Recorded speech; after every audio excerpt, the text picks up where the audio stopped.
Nouveau bilan jeu vidéo et c'est parti. On commence avec Mario et Luigi, l'épopée fraternelle sur Switch. Ça faisait des années que j'attendais un nouveau Mario et Luigi. J'aime beaucoup cette licence et j'ai du très bon et du moins bon à dire sur Mario et Luigi, l'épopée fraternelle.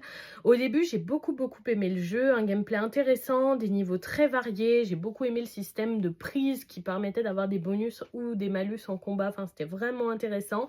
Mais en fait, j'ai la maladie de vouloir faire les jeux à 100% et de vouloir les finir, et là j'aurais dû m'arrêter plus tôt parce que je me suis un petit peu dégoûtée de ce jeu. Il y a des moments où vraiment j'ai dû m'acharner dessus, des moments où soit c'était trop dur, soit ça demandait trop de persévérance au niveau de l'XP, trop redondant, et j'aurais dû m'arrêter plus tôt tout simplement et abandonner plus tôt le jeu. Il était très bon, mais j'ai trouvé qu'il était trop long, les dialogues il y en avait trop, le jeu, l'histoire était trop longue et ça c'est dommage parce que franchement le gameplay était très cool, mais globalement c'était vraiment trop long. On continue avec un petit jeu qui m'a été envoyé par Maxen, donc Just for Games, que je remercie à nouveau. Il s'agit de Spell and Secret, qui est donc un dungeon crawler dans un univers un petit peu à la Harry Potter, un univers magique. Donc vous allez faire et refaire des donjons avec des objectifs, et j'ai trouvé que franchement il était assez bien construit et assez addictif sur certains points.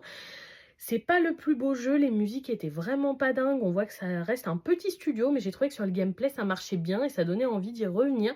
J'ai fait pas mal de parties, mais par contre il arrêtait pas de cracher au bout d'un moment le jeu, donc ça j'ai arrêté là à ce niveau-là.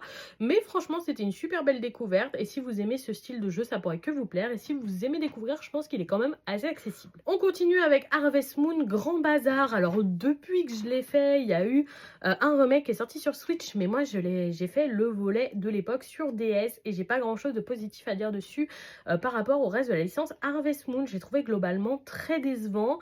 On est sur un volet Harvest Moon où on arrive et on a déjà un peu tout, donc il y a très peu de choses qui sont motivantes pour améliorer sa ferme. On a déjà le moulin, le silo, l'étable, le poulailler, tout, et en fait c'est pas très motivant.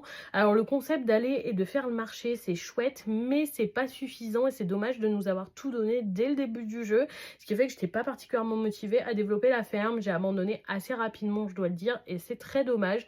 J'essaierai quand même le remake sur Switch pour voir s'ils ont corrigé certains éléments, mais globalement j'ai été déçue. Et voilà pour ce bilan. Jeu vidéo. Dites-moi si vous avez joué à ces jeux ou s'ils vous tentent, et je vous souhaite une bonne soirée tout le monde.